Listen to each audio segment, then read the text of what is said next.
بسم الله الرحمن الرحيم الحمد لله رب العالمين والصلاة والسلام على سيدنا ومولانا محمد وعلى آله وصحابته أجمعين اللهم إني نويت التعلم والتعليم والتذكر والتذكير والنفع والانتفاع والإفادة والاستفادة والحث على تمسك بكتاب الله وسنة رسوله صلى الله عليه وسلم والدعاء إلى الهدى والدلالة على الخير ابتغاء وجه الله ومرضاته وقربه وثوابه سبحانه وتعالى سبحانك لا علم لنا إلا ما علمتنا إنك أنت العليم الحكيم يا الله اللهم صل وسلم وبارك على سيدنا ومولانا محمد السلام عليكم ورحمة الله تعالى وبركاته. So alhamdulillah, we're blessed with Shaykh Hassan's presence with us today. So as you know, we'll have to have a shared agreement, a little bit from me, but hopefully more than the bulk of it from his good presence. So we've moved on to the afa that the Imam refers to as Riba, and not just as he referred to, but it's a central concept in our tradition in terms of the things that we have to avoid. And we all know what it means. We often render the idea into English as backbiting. And it's, in fact, in the entire book, Afat al-Lisan, this entire text, it's the longest peril, the longest afa. The Imam discusses 20. We've been going through some of them, to not speak about things which are none of our business, and argumentation and disputation, all those different things. But backbiting is not just the longest, it's the longest by far.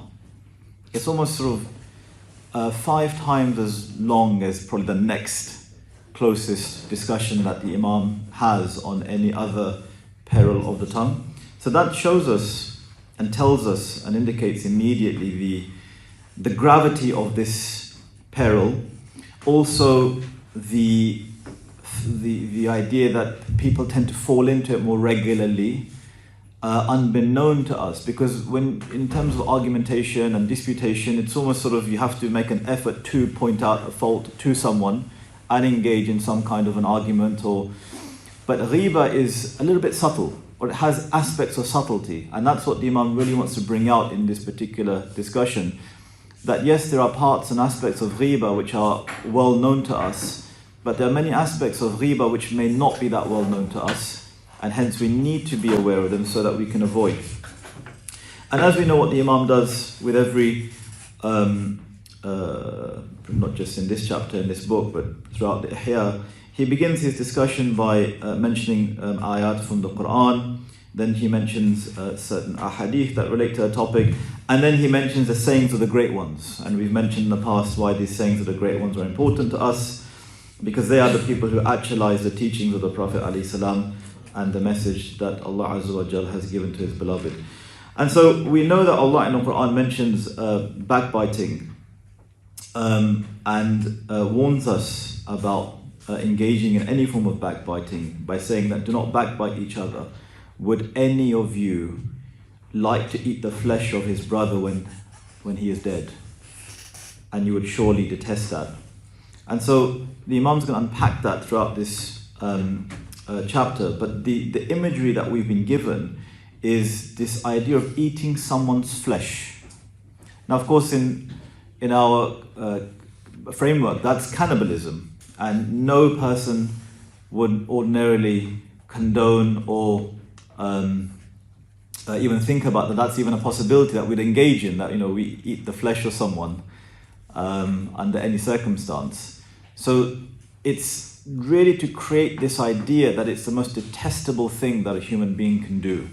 In fact, we even have traditions that say that backbiting is, I forget the exact number, 24, 36 times worse than committing fornication.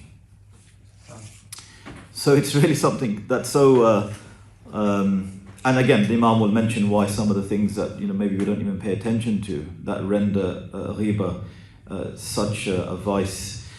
And then the Imam mentions a hadith wherein the Prophet ﷺ tells us that كل المسلم على المسلم حرام دمه وماله وعرضه. Now it's really interesting because, as you know, we've spoken about this many times, that when the Prophet ﷺ says something, it's supposed to be transformative insofar as we think about the world. It's not meant to be in line with how we've constructed reality for ourselves. Because how we construct the way that we live is specific to how we think the world should be around us. But the way that the Prophet ﷺ is teaching us, he's teaching us in such a way that it's supposed to challenge our frames. And that's one of the great aspects of Imam al-Ghazālī's works, is that he's totally rendering our frames almost null and void, and saying you need to think like this, not the way that we have been thinking. You know, if you just think about some of these ideas that the Imam is mentioning, think about it for a second. You know, we often think about Jannah, inshallah, hope we do, and inshallah we all will be there with the Prophet ﷺ. And that's an eternity of existence. It's never going to come to an end. It's not even fathomable what that means. What does it even amount to? What will we even do? You know, we can plan a day, a week, a month, a year, 10, 20. But at some level, there's fatigue. How much of a good thing can you have? How many slices of that cake can you have? How many times can you engage in activity that you enjoy? So think of one activity that you truly enjoy in different various aspects of your life, whatever it may be. Whether you like sport, whether you like reading books, whether you like earning money, whether it's winning the lottery, for example, and the joy that someone may get from that, becoming very, very wealthy. What are the greatest pleasures that a human being can acquire in this life? And let's just keep multiplying them. How long will you have them for? Let's pretend that you could have them forever. There's going to come a time where that pleasure is not going to suffice us anymore. We're going to get a bit tired because of it. Which tells us that the way that Allah Azza wa Jal has made us is that the only thing that can truly satisfy us is being with Allah. Nothing else. Because think about, you know, this idea that the ma'bood, the being that we worship, he's wajib al-wujud. His existence is of a type that it's inconceivable that he doesn't exist. There's nothing that we can say beyond that.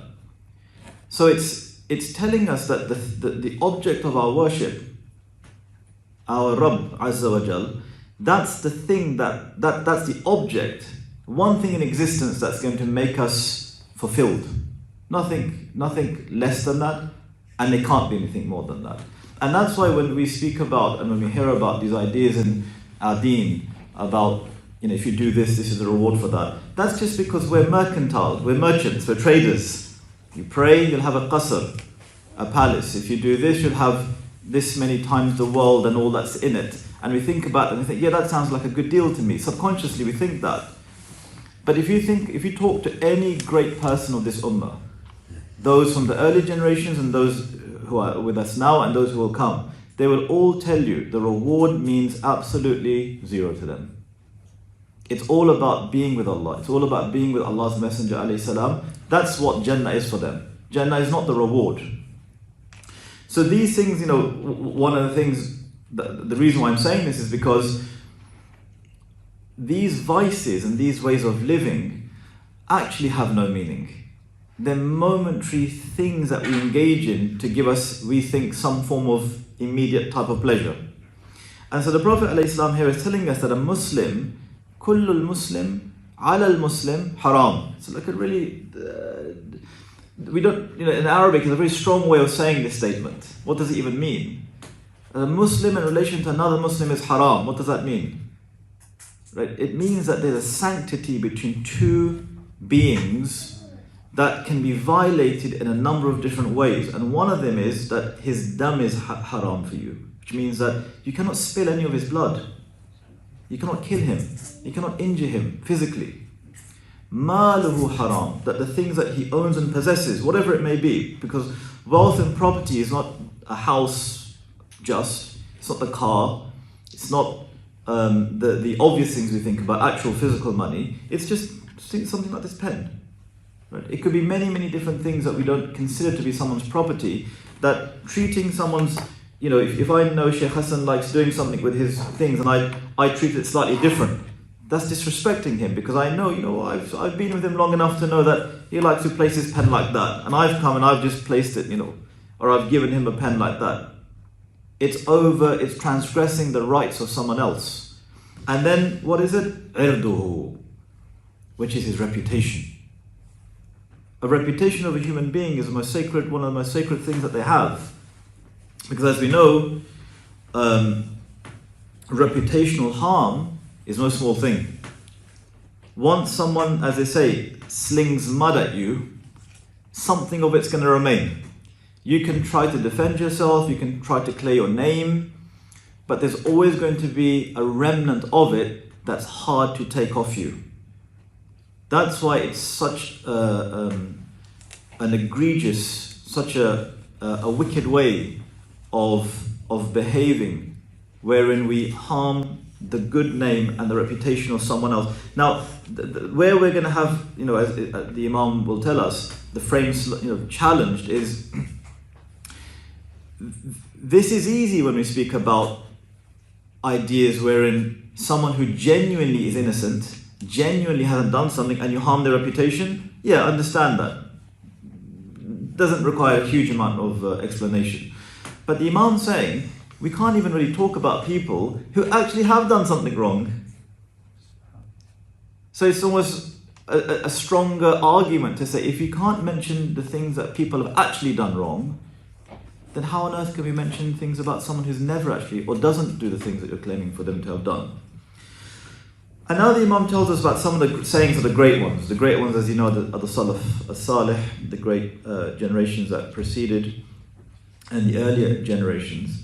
And the Imam mentions something really interesting, and these sayings are really beautiful. He says that when the companions would meet each other, and they did not backbite in that particular gathering, he said that they would consider that to be one of the most excellent deeds that they engaged in. In fact, they say that some of the earlier scholars and the awliya, that for them, worship wasn't praying and fasting and zakah. They didn't consider that worship. They considered worship not to backbite.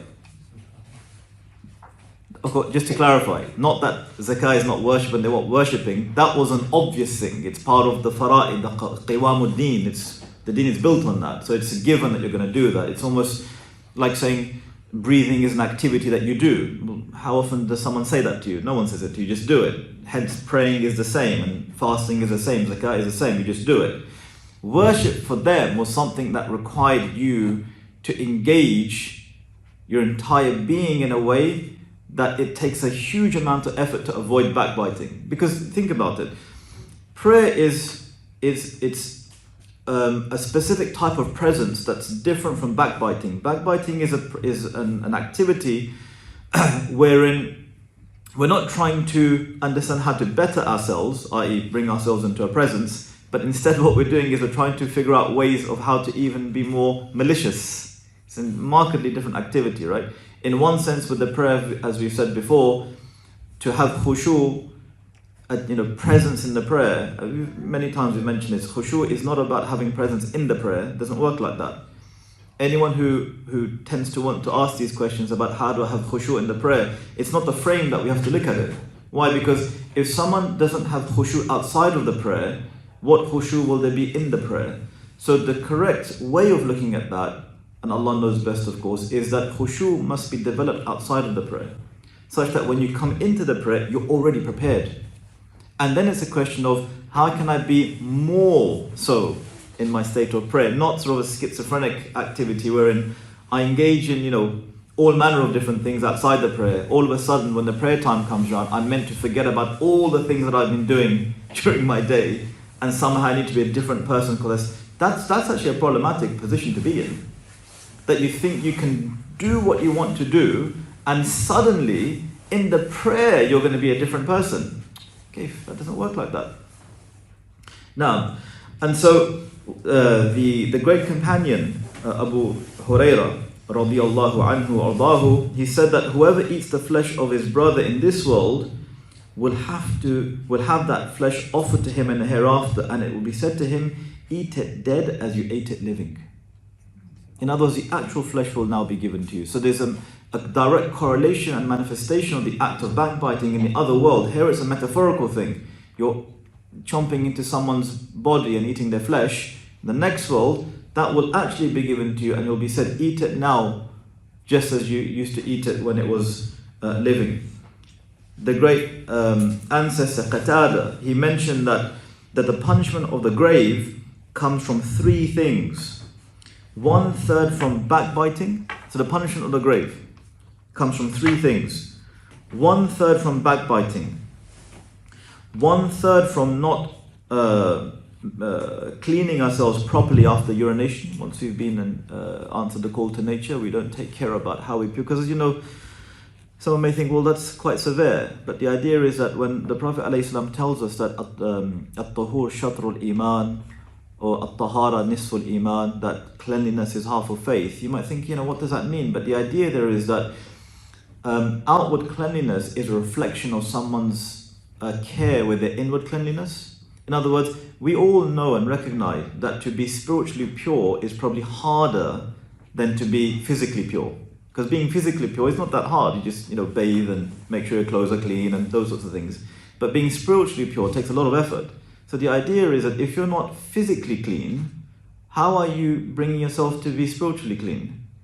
So in other words, physical purity is a preamble. It's a muqaddimah. It's a thing that you're meant to do prior to and prepare you for the greater task, which is spiritual cleanliness. In other words, hopefully, if someone is obsessively clean, which is a good thing, hopefully they're thinking about, surely there's something about me that needs that type of attention as well.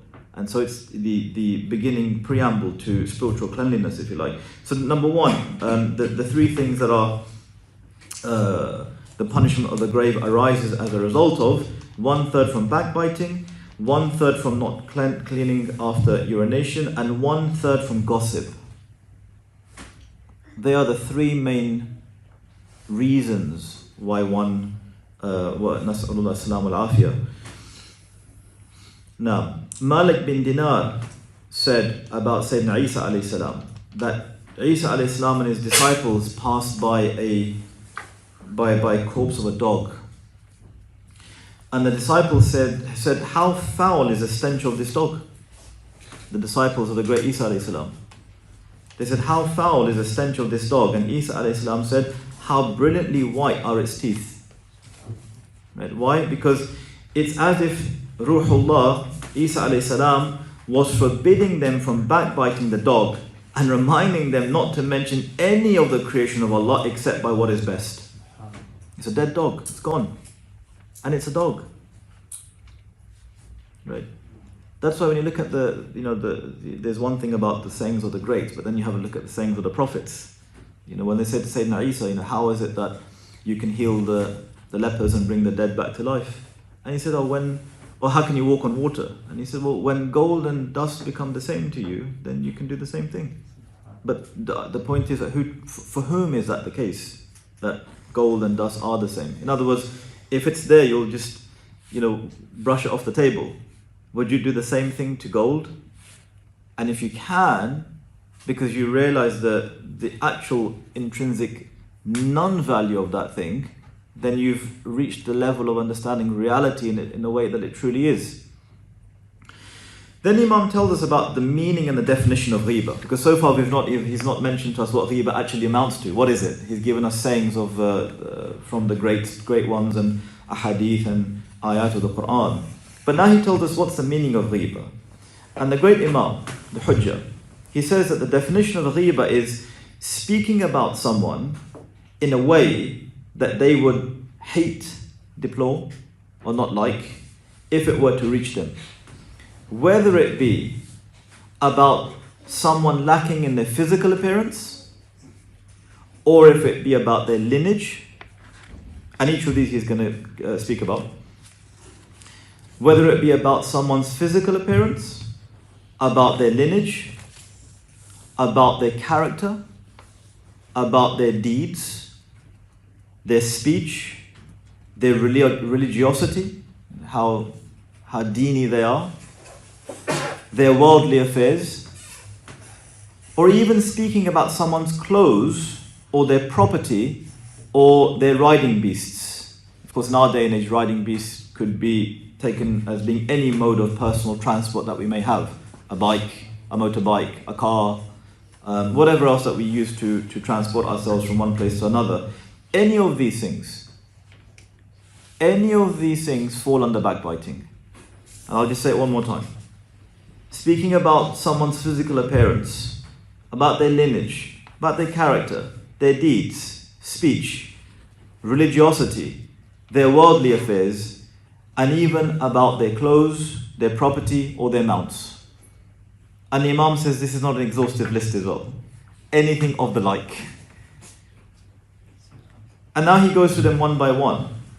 And the beautiful thing about the Imam, as we've mentioned many times, is that he doesn't let you get away. He doesn't just mention it in general terms and give you an abstract idea and let you think about it. No, he's going to sit you down and he's going to explain it to you through his writing. That's why his writing is so otherworldly, because it's so penetrative. It affects.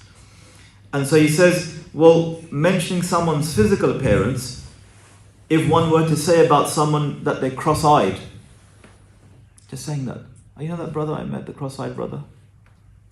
That's backbiting, right? Oh, you know the person who's bold, short, tall, because shortness is not a.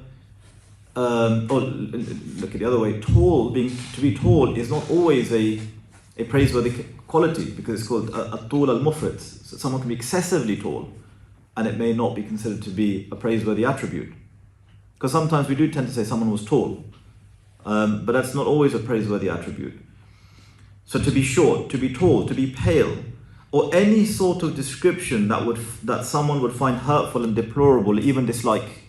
If someone dislikes some way that they're being referred to, whatever it may be, in relation to their physical appearance, it's impermissible to speak about it, to mention it. To mention something about someone's lineage, to say that someone's father was from a particular race. And we all know, without mentioning the way that we can speak about people's races. So-and-so is from this race, or so-and-so is from that race. Right? Just, in our speech. To speak about someone's ancestors, that they were... This is a huge point, because sometimes we tend to talk like this. To mention about people's ancestors that they were cobblers, or that they were trash collectors, or they were butchers. In Urdu, this is you sometimes tend to identify people like that. Oh, they are the family of barbers. Right? Now, there are going to be exceptions that the Imam's going to speak about, and we won't be able to get to them today, but inshallah next week. That when can you say things about someone in this sort of a way that's not considered backbiting, and there's very strict conditions attached to that. But in a general sense, just as a starting point, we cannot mention about someone in relation to their ancestors or their family background that someone comes from a family of cobblers or trash collectors or janitors, or they're corrupt or they're mean. Oh, that family is just a mean family. We can't mention anything like that. Even if it may not be about a specific person. Because by mentioning it about the entire family, by default now you've included every single person within that family. Speaking about someone's character, to say that someone has a wicked or poor character, someone's not well-mannered, to say that someone is a miser, or is arrogant, or argumentative, or that they have a bad temper, to say that someone is cowardly, weak, faint-hearted, rash, doesn't take their time when making decisions. Any of those ways of speaking about other people is wrong and considered to be backbiting, as the Imam says. To speak about someone's actions, to say that someone is a liar, even if they are. Because keep in mind, ghiba is when you're saying something that's actually the case. It's not even speaking about what's not the case. So to say about someone that they're a liar, or a thief, or that someone drinks alcohol, even if they do, is a traitor, an oppressor, or someone that takes their deen lightly. For example, they don't really pay that much attention to the salah or zakah. He doesn't really pray. Or someone who does pray, but in the prayer they don't really bow properly, or don't, when they're going into ruku', they're not doing it properly, or their sajda's not really how it should be, or they make it too quickly, they're praying too quick. Right? Can you see how the things that we're not even thinking about, it's going to get more and more fine-grained in next week. I can't get to it all today because that's so detailed and it's so subtle. And the Imam is such a master at presenting this material to us, where the various ways, using all tactics of human subtlety that we possess, we tend to talk about others in a way that we're pretending we're not backbiting about them, but we really are. And he says this could be done by covertly couching your backbiting in a type of a dua, or a very measured form of praise, which is really a way of backbiting someone. In fact, in Balagha, they say that you criticize someone by praising them in Arabic. Now, al-dham, right, bi-tariqat al-madh. You praise someone, but really anyone who's listening to you will know that it's not praise that you're giving them. You're censoring them, you're critiquing them. That's next week, inshallah, when the Imam's going to lay out bit by bit the ways that we, in a very subtle manner, speak about other people. To say, or to mention about someone that they're not kind to their parents, or that person may have not paid their zakat properly this year, or does not distribute the zakat to the right people, or even to say about someone else that they backbite. So you're mentioning about someone else, they backbite. Because we tend to forget that to say that someone backbites is having to backbite them to get the point across, right? Or to say to someone else that, such and such a person thinks little of other people, or that he speaks too much, or eats too much, or is always sleepy, or sleeps at times not suitable for sleep, or sits in the wrong places. He's always falling asleep in class. He always comes late. He's always at the beginning. He gets there before the teacher gets there. That's a type of praise. You're almost couching your backbiting in a form of praise. He gets there before the teacher gets there. Goody two-shoes, as we call them, right? Clothes. The Imam says, if we speak about someone else's, at time, the examples that the Imam gives are what we can term, Allah bless the Sunnah type clothes that our Shaykh is wearing here, where someone, because their pre-modern clothes tend to be loose, which is the way that we should dress, that someone's sleeves are too wide. Because what you're really trying to say is that you're trying to show their money, because you can make your clothes wider than what they are. You can afford more material. Or to say that someone's garment is long, or that their clothes are dirty. In our context, we would say maybe something like someone dresses like such and such, or someone has a strange choice of clothes. There's many different ways that we can refer to someone's clothes, right? Someone wears tight clothes. So-and-so wears different color hijabs, right? And the pin wasn't in properly, and it was falling off her head, and you could see the hair through there. All manner of different things, right? What we need to know is that we practice our deen for Allah, not for other people. If someone wants to have a beard, ya marhaba. If someone doesn't want to, ya ahlan. Someone wants to wear the hijab, beautiful. If someone doesn't want to, we make dua for them. The worst thing we can do is comment about people. Someone doesn't wear hijab, or someone wears it in a way that's not wrong, or look at them trying to grow their beard, they're not growing it properly, they don't know it has to be a fistful. Right? And if it's not a fistful, what's the point? It's making a mockery of the deen. Mockery of the deen is backbiting. Dignity of the deen is to actually be not, when I say indifferent, I don't mean not to care, I mean concern is shown by making sincere dua for people following your prayer. The Imam tells us that the blessed Prophet ﷺ said, do you know what backbiting is? And the companions, they said, Allah and His Messenger know best. He said, mentioning something about your brother that he would deplore, that he would hate to have mentioned, And then the companions' interactions with the Prophet ﷺ are so beautiful because they're clarifying, okay, but is it like this, is it like that? And oftentimes you'll see that the great companions, they don't tend to ask the questions. They're in a state of haiba of the Prophet ﷺ. They're not, for them it's just, as you know about Sayyidina Abu Bakr, they say if the Prophet ﷺ was there, he wouldn't look anywhere else. That's it. His beginning of the majlis, his middle and the end was looking at the Prophet ﷺ. He even said that. He said, for me, the pleasures of the dunya is just looking at you. Questions? What questions? They say that when we look at fiqh, for instance, fiqh is just determining things from a legal sense. For them, deen was what the Prophet did, ﷺ. Not that this you have to, you don't have to. So that's why if you see that the more specific questions tend to be asked by people in the hadith literature, it says, Ja'a A'rabi. Some Arab came to the Prophet ﷺ, or someone said. Very rarely you'll hear someone. In fact, look at the great hadith of this deen where Jibril ﷺ comes to the Prophet ﷺ to ask him about the deen.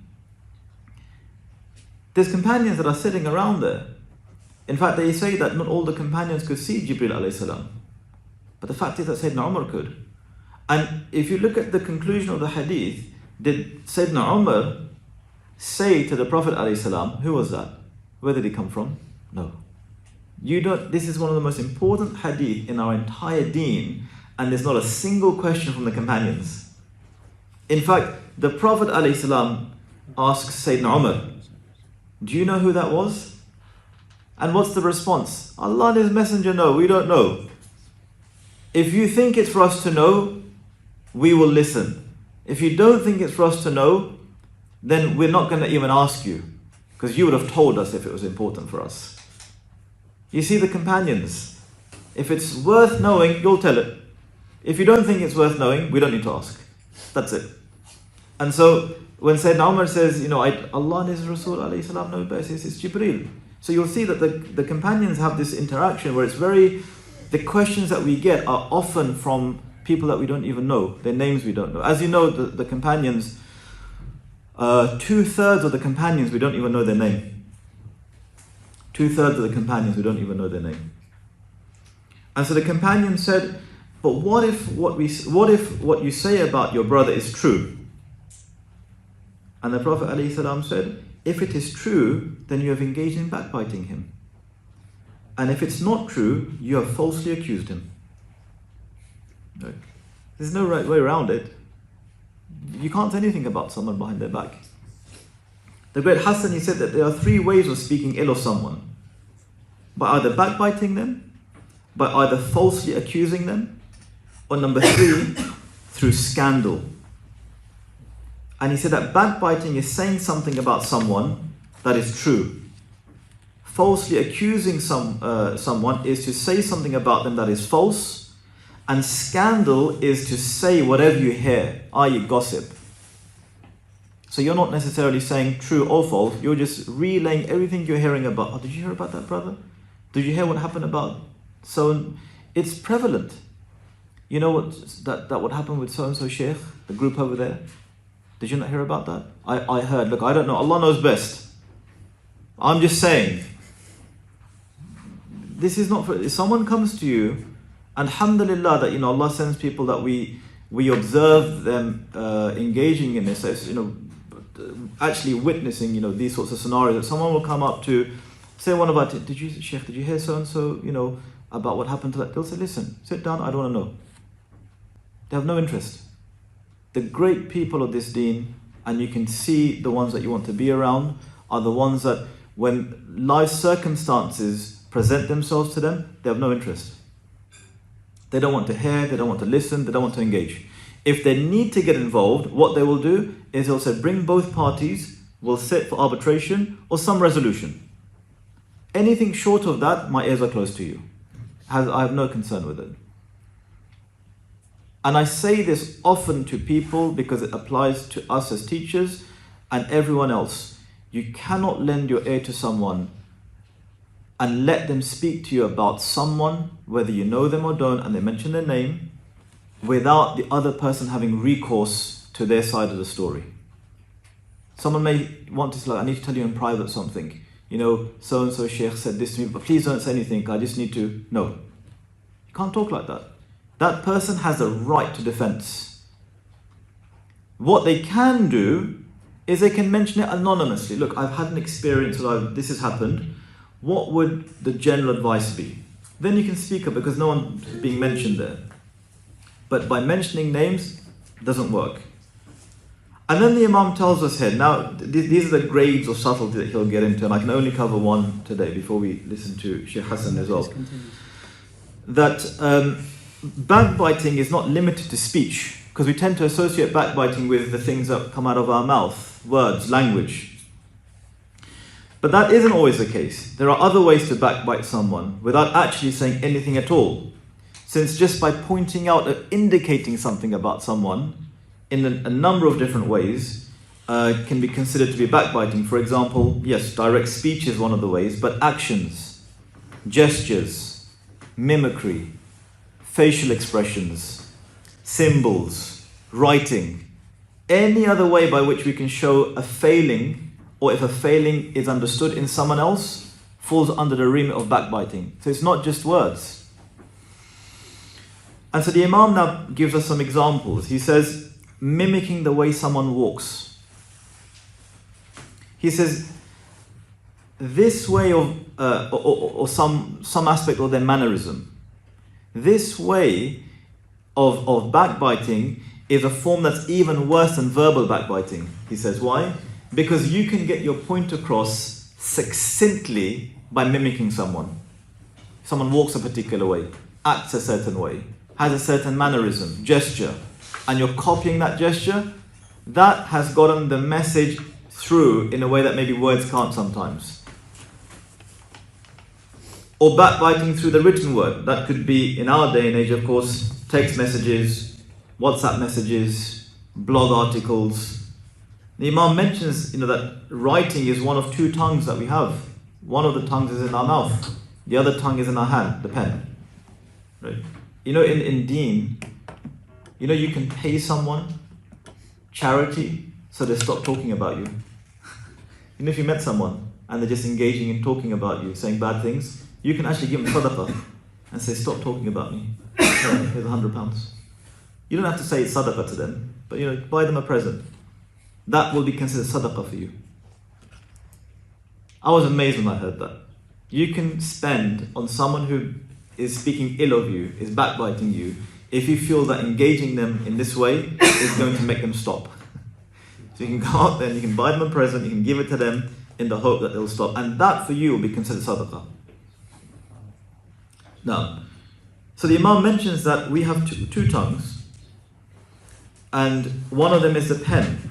And he's going to mention some, of course, in a theological sense, in a legal sense, there are moments in our tradition where we can speak about certain individuals, but that must only be done by a scholar if there's a particular need for it. And he's going to explain the conditions and the permutations around that a little bit later. He's saying that if you do speak about someone in a certain way that you're not mentioning who it is, but you tend to say statements such as, a certain person passed by us today, or someone we saw, or a certain person who claims to have knowledge. These statements, if any of them from these statements can be understood that you're referring to a particular person, you can't do that. So in other words, it's not always about naming someone. It's about alluding to someone. And they're saying in Arabic, Al-Fahim yafham bil-ishara. The one who really truly understands, they'll understand any which way or how. You don't need to verbalize anything. No? So he's really just preparing us for these coming discussions wherein the subtlety of our backbiting is explored now. So these are the most obvious ways. Inshallah, next week we'll engage in some of the discussions where the Imam will break it down for us, the subtle ways that people can backbite, and then speak about why people backbite, and when are permissible forms of, well, it wouldn't be called backbiting, but speaking about someone where it may be permissible to do that, and what's the cure of all of this. But before we'll finish this, we'll just say one thing, that the prophetic way, wherein the Prophet ﷺ tells the companions, and generally his instruction and guidance, is that he wouldn't specify people. If he saw something that he didn't like, he would say, why do the people do this or that? Why is this the case? He wouldn't point out someone. And if there was a pointing out of someone, it would be for a very specific legal purpose. So we can learn from the parameters of how we engage in speaking about other people.